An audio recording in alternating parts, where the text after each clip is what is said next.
Assalamualaikum Buya. Waalaikumsalam warahmatullahi wabarakatuh. Gini nih Buya, di media sosial lagi viral banget nih. Pada membahas mengenai seorang influencer asal Indonesia yang memilih untuk child free atau tidak memiliki keturunan. Bagaimana nih pandangan Islam mengenai statement tersebut?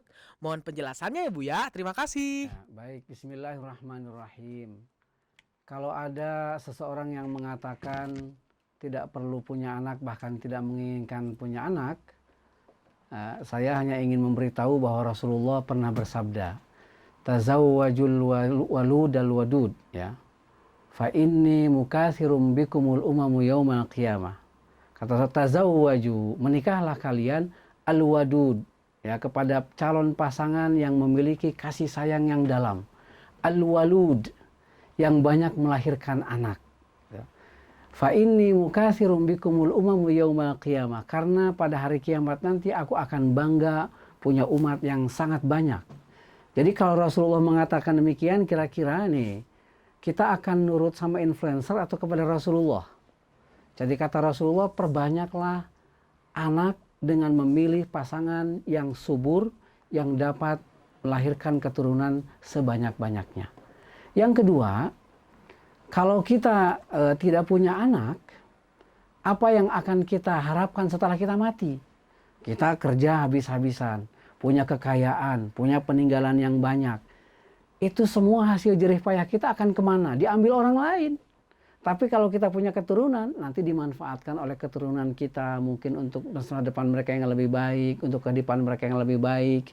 Yang ketiga, kalau kita tidak punya anak, begitu meninggal tidak ada yang mendoakan. Kata Rasulullah, kalau kita sudah mati, tidak ada yang bisa sampai kepada kita ke liang lahat kita itu, kecuali 3 hal. Idza mata ibnu Adama in qata'a amaluhu illa min salasin. Jika manusia, anak Adam meninggal dunia, maka seluruh amal perbuatannya terputus kecuali 3 hal. Apa itu? Yang pertama adalah doa anak yang soleh. Ya. Doa anak yang soleh yang kemudian selalu mendoakannya. Kalau tidak punya doa atau tidak punya anak yang soleh, siapa yang akan mendoakannya? Yang kedua adalah ilmu yang bermanfaat. Dan yang ketiga adalah sedekah jariyah.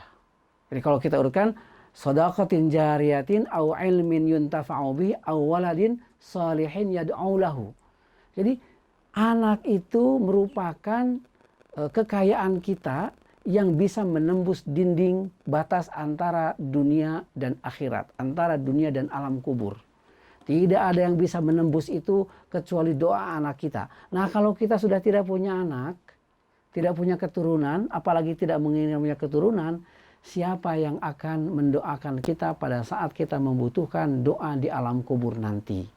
Oleh sebab itu, maka pikiran bahwa kita tidak punya anak, ya mungkin kalau itu sifatnya temporer, tidak perlu punya anak pada saat mungkin masih studi dan lain-lain.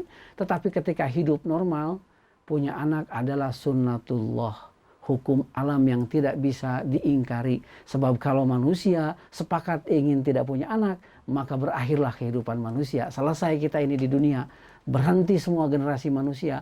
Maka pikiran semacam itu, pikiran yang tidak perlu kita hiraukan. Sebab naluri manusia pasti menginginkan kita punya keturunan sampai akhir zaman, yang keturunan itu terus mendoakan kita semua sampai ke yaumul kiamah. Terima kasih. Wah, Masya Allah sekali nih penjelasannya. Jelas banget. Terima kasih Buya. Jazakallah khair atas ilmunya. Terima kasih. Sampai jumpa di lain kesempatan Buya. Assalamualaikum warahmatullahi wabarakatuh. Waalaikumsalam warahmatullahi wabarakatuh.